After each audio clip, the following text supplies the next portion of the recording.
নমস্কার। Story officially চ্যানেলে আপনাদের প্রত্যেককে স্বাগত।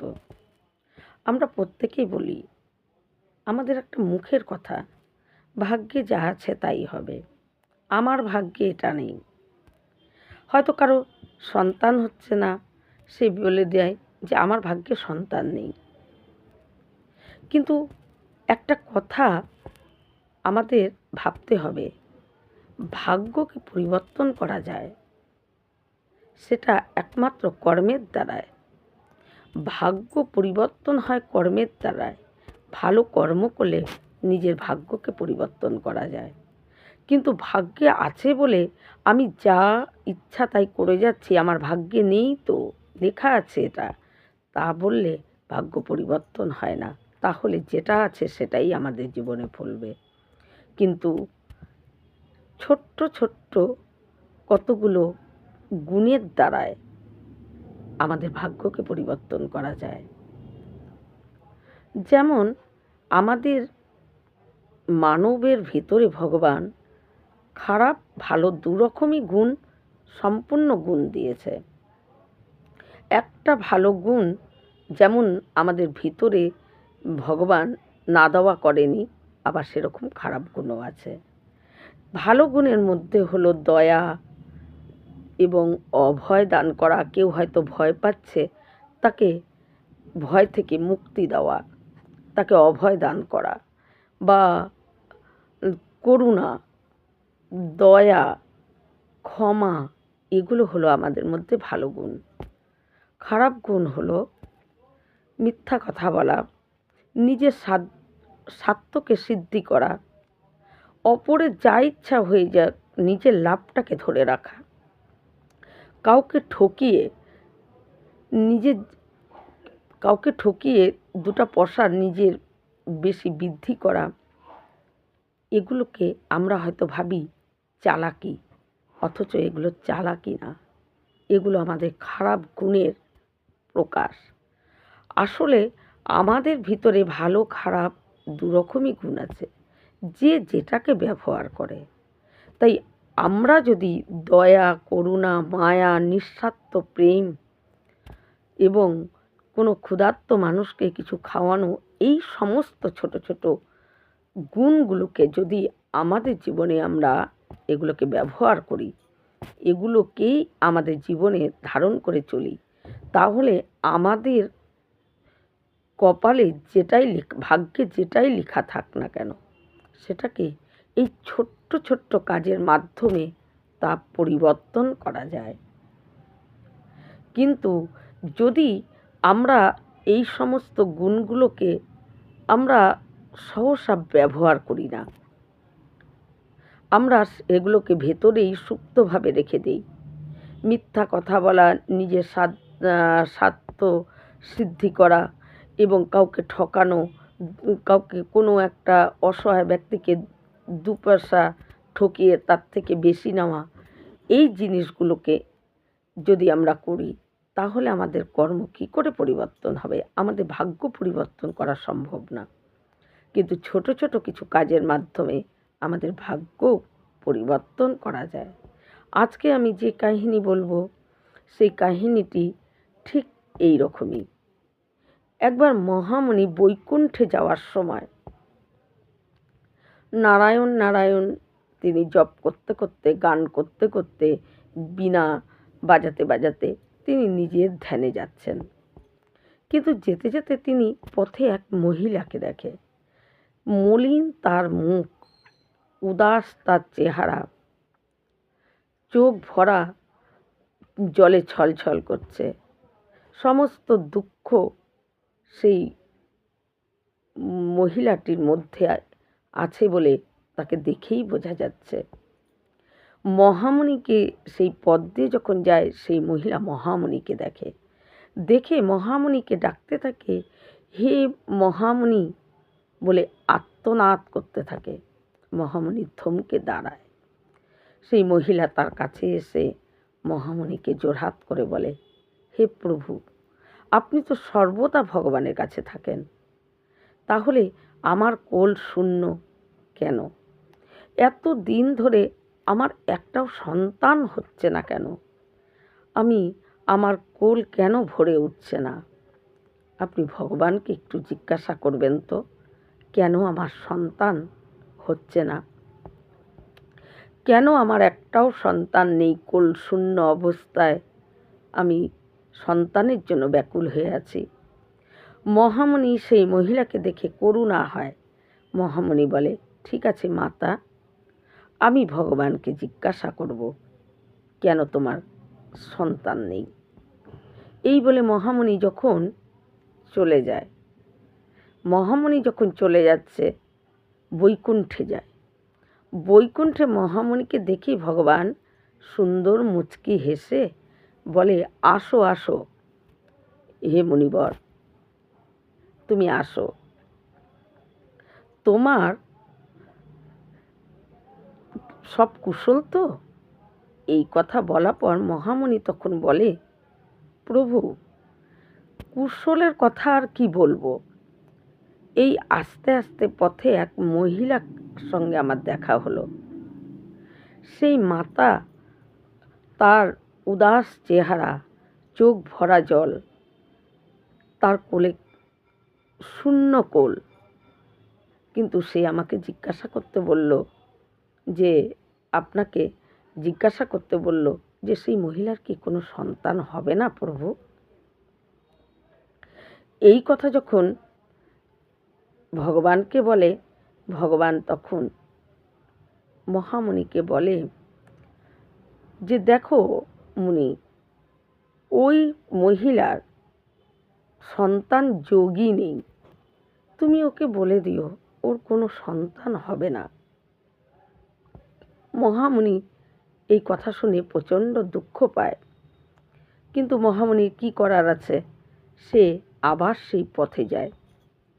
যখন সেখানে যায় দেখে সেই মহিলা মহামুনিকে দেখে, মহামুনির মুখ থেকে সেই কথা শুনে সে আছড়ে খেয়ে মহামুনির পায়ে পড়ে। মহামুনি তাকে বলে, মাতা, প্রভুকে জিজ্ঞাসা করলাম, প্রভু বলল তোমার সন্তান যোগী নেই, তাই তোমার সন্তান হবে না। সেই মহিলা সে আর্তনাদ করে চিৎকার করে ওঠে, ফুপিয়ে ফুপিয়ে কাঁদতে থাকে। এদিকে কাঁদতে কাঁদতে সেই জায়গাটা একটা স্তব্ধতা চলে আসে এবং সেই মহিলা মাটির মধ্যে আছড়ে পড়ে সে হাউ হাউ করে কাঁদতে থাকে এবং তার ওই কান্না দেখে চারিদিক যেন স্তব্ধ হয়ে যায়। মহামুনি আস্তে আস্তে সেখান থেকে কোনো কিছু না বলে মনে দুঃখে মহামুনি সেখান থেকে চলে যায়। বেশ কিছুদিন এইভাবেই মহিলা তার এই কষ্ট, সন্তান নেই, তার কোল শূন্য, এই নিয়ে উদাস অবস্থায়, এবং যখন আশেপাশে সমস্ত মানুষ মানে তার পরিপার্শ্বিকে সবাইকে যখন দেখে সন্তান কোলে নিয়ে তারা এদিকে ওদিকে যাচ্ছে বা সন্তানের সঙ্গে তারা দৌড়াদৌড়ি করে তাকে ধরার চেষ্টা করছে, তাকে খেলছে, আদর করছে, মহিলা ওই দেখে আর সে তার শূন্যতা যেন আরও বেড়ে যায়, সে কাঁদতে থাকে। এইভাবেই অনেকটা দিন চলে যায়। একদিন সেই গ্রামে এক সাধু আসে, আর সেই সাধু এসে ডাকতে থাকে যে যে আমাকে একটা রুটি দেবে তাকে আমি সুসন্তান দেব। এই কথা শুনে সেই মহিলা দৌড়ে সাধুর কাছে আসে, আর সাধু যখন এই কথা সাধুর মুখ থেকে শোনে, মহিলা দৌড়ে গিয়ে সেই মাতা বাড়িতে গিয়ে তাড়াতাড়ি করে একটা রুটি তৈরি করে এনে সেই সাধুর সামনে সেই রুটি রাখে। সাধু সেই রুটিটি নিয়ে সেই মহিলাকে বলে যে তোমার কোল ভরে উঠবে, তোমার কোলে সন্তান আসবে। এই বলে সাধু চলে যায়। ঠিক কিছুদিনের মধ্যেই সেই মহিলা গর্ভবতী হয়, তার একটা ফুটফুটে সুন্দর একটা পুত্র সন্তান হয়। যেই বাড়ির স্তব্ধতা উদাসীনতা ভরে ছিল, একটা কোনোটু শব্দ হতো না। সারাদিন তাদের দুঃখ উদাস মনে সেই মহিলা কান্নাকাটি করত। সেই বাড়ি সন্তান পেয়ে বাদ্যি বাজনা সমস্ত কিছু বাজছে, বাড়ি হৈ হৈ করছে, প্রদীপ জ্বলছে এবং সেই বাড়িতে একটা ছোট শিশুর মানে খিলখিল করে হাসির একটা কোলাহল শব্দ এবং সেই শিশুর গোটা ঘর ধরে যে তার আসার জন্য যে শিশু জন্মেছে তার জন্য গোটা বাড়িতে আনন্দ লোকজনে পরিপূর্ণ হয়ে আছে। আনন্দ উৎসবের মধ্যে সেই বাড়ি যেন ভরে উঠেছে। ওই শূন্যতা স্তব্ধতা বাড়ি যখন নাকি এই রকম মানে সেই পুত্র আস্তে আস্তে বেশ 1 বছরের মতন হয় এবং সেই মাতা তার পুত্রকে কোলে নিয়ে তার বাড়িতে অনবরত সেই পুত্রের সঙ্গে হাসি কোলাহল এই রকম নিয়ে আনন্দ উৎসব করে প্রতিটা দিন যেন আনন্দের মধ্যে পুত্রকে নিয়ে কাটছে। একদিন মহামুনি সেই পথ দিয়েই যাচ্ছে। মহামুনিকে দেখে সেই মাতা কি করে তার পুত্রকে কোলে নিয়ে মহামুনির কাছে আসে। হে মহামুনি, আপনি তো বলেছিলেন যে আমার কোনো সন্তান যোগী নেই, সন্তানই হবে না, কোল শূন্য থাকবে। এই দেখুন, এক সাধুর আশীর্বাদে ভগবান আমাকে এই সন্তান দান করেছে। এই যে আমি আগে সবার সন্তান কোলে নিয়ে ঘুরত, আমি তা দেখে হাউ হাউ করে কাঁদতাম, স্তব্ধতা উদাস হয়ে যেতাম। আজকে আমার কোলেও ভরে উঠেছে এই যে আমার সন্তান। মহামুনি এই কথা শুনে আর সেই সন্তানকে দেখে মহামুনি অবাক হয়ে যায়।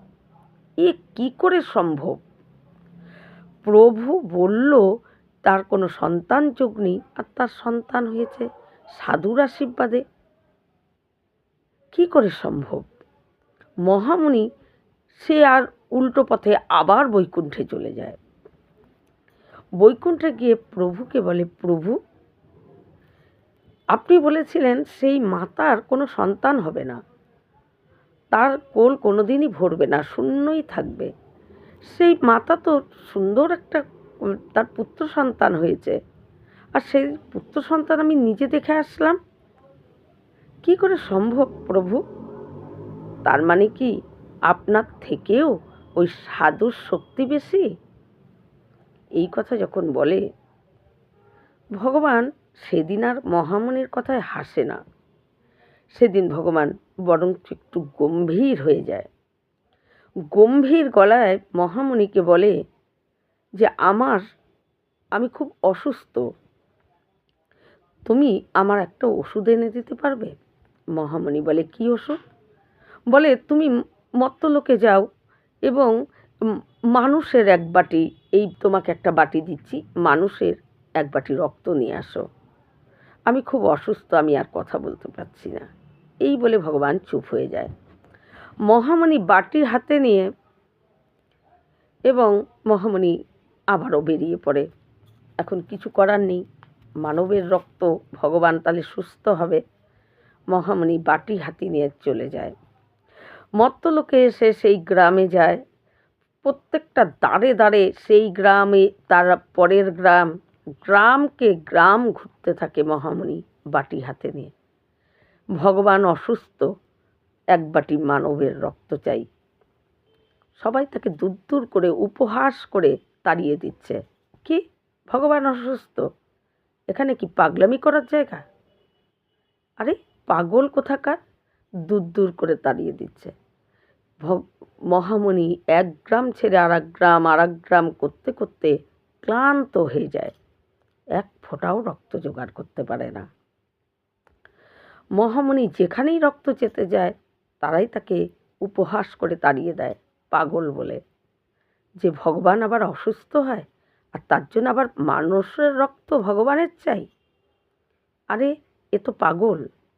তাকে দূর দূর করে তাড়িয়ে দেয়। মহামুনি যখন ক্লান্ত হয়ে যায়, আর কত গ্রাম সে ঘুরবে, রক্তের জন্য এক ফোঁটাও তো রক্ত পায়নি, কেউ এক ফোঁটা রক্ত দিতে রাজি হয়নি। মহামুনি জঙ্গলের দিকে চলে যায়। জঙ্গলের দিকে যখন যায় মহামুনি, তখন সেই সাধুর সঙ্গে মহামুনির দেখা। সেই সাধু মহামুনিকে দেখে বলে, হে মুনি বর, আপনি এই জঙ্গলে কেন? সাধু যখন এই কথা বলে তখন মহামুনি বলে যে প্রভু অসুস্থ, তার জন্য মানুষের এক বাটি রক্ত চাই। গোটা গ্রাম ঘুরেও সবাই আমাকে তাড়িয়ে দিল, কেউ তো রক্ত দিল না। এই সমস্ত কথা সেই সাধুর শোনার মতো ধৈর্য নাই।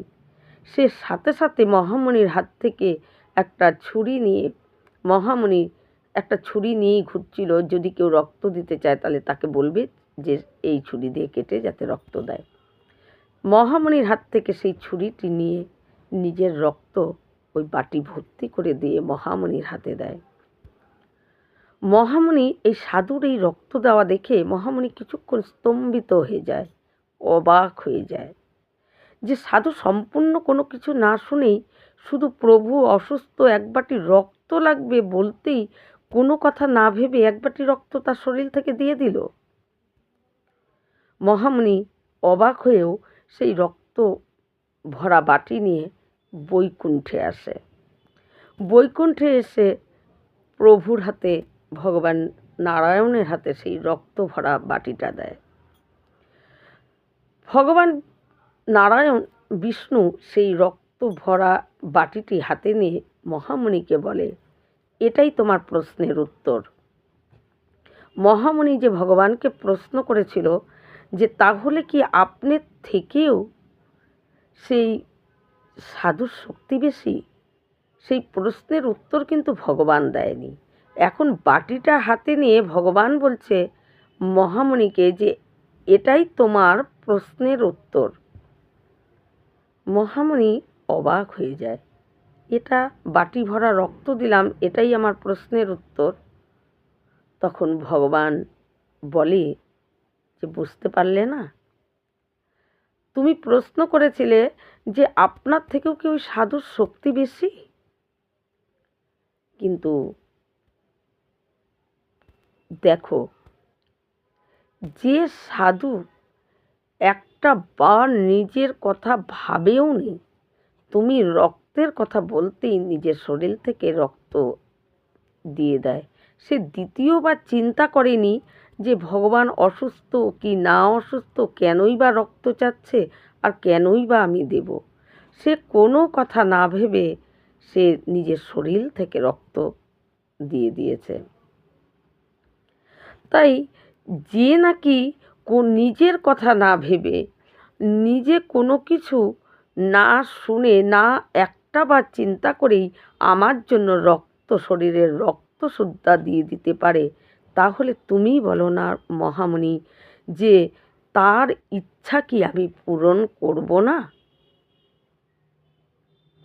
তাই যে নাকি আমার কথা শুনেই এক বাটি শরীর থেকে রক্ত দিয়ে দিতে পারে, তাই তার ইচ্ছা ছিল যে ওই মাতার গর্ভে সন্তান হোক, তার কোল যাতে ভরে ওঠে।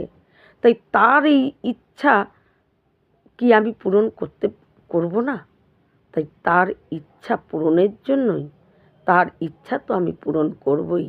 আর তার ইচ্ছাই ছিল যে ওই মাতার যাতে কোল ভর্তি হয়, ওই মাতার যাতে কোল ভরে ওঠে, সন্তান যেন সে পায়। তাই তার সন্তান হয়েছে। মহামুনিকে ভগবান বলে, রক্ত কি তোমার শরীরে ছিল না? রক্ত তো তোমার শরীরেও ছিল, তুমি তো দিলে না এক বাটি রক্ত। মহামুনি মুখ কাচুমাচু করে চুপ করে দাঁড়িয়ে ভগবানের এই কথা শুনে মহামুনি নিজেই ভাবছে যে ঠিকই তো, আমার শরীরেও তো রক্ত ছিল, কিন্তু আমিও তো এক ফোঁটা রক্ত ভগবানের জন্য দেইনি। কিন্তু যে নাকি ভগবানের অসুস্থ কথা শুনে নিজের শরীর থেকে রক্ত দেওয়ার জন্য একটাবার ভাবেনি, তাই তার ইচ্ছা পূরণ তো ভগবান করবেই। তাই ওই সাধুর ইচ্ছা পূরণ করার জন্যই ওই মাতার গর্ভে সন্তান হয়েছে আর তার কোল ভরে উঠেছে। তাই এই গল্পের শিক্ষা হলো এটাই যে আমাদের জীবনে, আমাদের ভাগ্যে কর্মের দ্বারায় আমরা নিজেদের ভাগ্যকে পরিবর্তন করতে পারি। আমাদের কর্মের দ্বারায় আমাদের নিজেদের ভাগ্যকে পরিবর্তন করতে পারি। যেমন যদি কারো প্রতি করুণা, দয়া, নিঃস্বার্থ ভালোবাসা, অভয় দান করা, এই ছোট ছোট জিনিসগুলো আমাদের জীবনে যদি আমরা কারো উপরে দয়া ভাব, ক্ষমা করে দেওয়ার মতন মন আমাদের ভিতরে থাকে, এই ছোট ছোট কাজগুলো করে যদি কারো উপকারে লাগে, তার জন্য যদি আমরা করি, আমাদের ভাগ্যের লিখন আমরা পরিবর্তন করতে পারি। এই রকম ভিডিও পাওয়ার জন্য আমার চ্যানেলটিকে সাবস্ক্রাইব করবেন। নমস্কার।